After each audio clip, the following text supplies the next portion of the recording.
ANDIZI, translated I will not come down. A stubborn focus on building a great life. Chapter 8, Lack of Confidence. There are people who look at themselves and feel so small that all they want to do is shrink to the realm of invisibility. For some reason or other, external or internal, they think absolutely nothing of themselves or they think too little of themselves. Others cover this feeling through a false humility that they exhibit. That humility that says, I am nothing and I am no one. You can go ahead and disregard me, or even worse, walk all over me. From the onset, let me state that I am by no means promoting pride and arrogance, but there is a problem with that false humility and that low self confidence. If unaddressed, it will keep you grounded because you just will not see yourself carrying out the great project of building your life as God has called you to.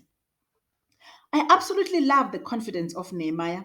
Amid intimidation and insults hurled at them by the enemy, he did not walk around with his chin on his chest, his shoulders down, tail between the legs, and taking long sighs. No. Although he probably felt the pain, he displayed great confidence, not only in himself, but also in God who commissioned them. Listen to how he describes what they were doing in response to Sanballat belittling and criticizing their building project. Nehemiah said, I am doing great work. He did not just say, I'm doing work. No, he described the work with confidence and he defined it as great. In other words, he believed in himself and in God who commissioned him. That is confidence. When you unnecessarily display this low self confidence, you are not only undermining yourself, you are also underestimating and undermining God within you. And that is the work of the enemy. You come from the hand of God. God made you.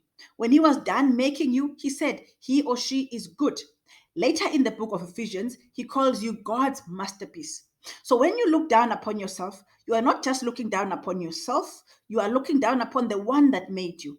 You are cooperating with the devil in looking down upon the creation of God, which happens to be you. And none of us would consciously choose to work with the devil against yourself. So wake up and see what is really going on. Be careful of listening too long to the voice of the enemy who is telling you otherwise. His aim is simple. He is undermining your identity and your ability so that he can stop you from building.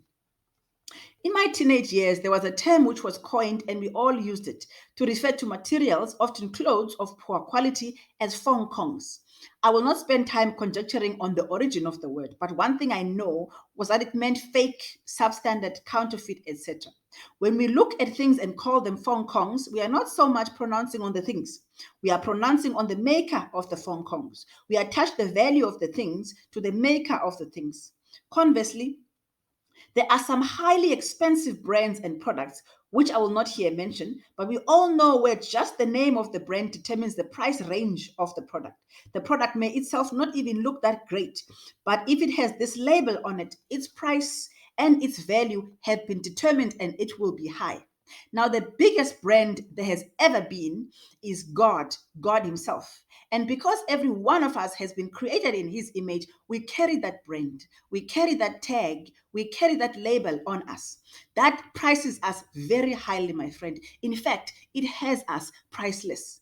I'm mentioning all of this to remind those of us who are battling under the heavy burden of low self confidence to shake it off. Switch your focus away from what is bad about yourself. Shift your focus completely away from you to Him who made you and has commanded you.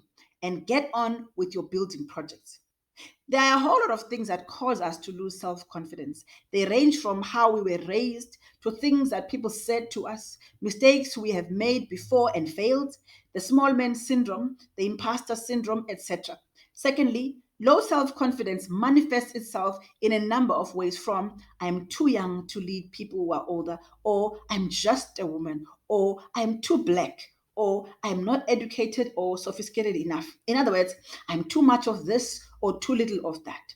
If it is not that, it would be I have too much of this or too little of that. Or I come from this and I do not come from that. Time and space would not allow me to delve deeply into each of these causes and manifestations, but it all boils down to one thing.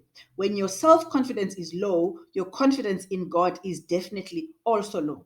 This puts you in great danger of responding affirmatively to the call downs of the enemy and abandoning building the great project which is your life. So pay careful attention.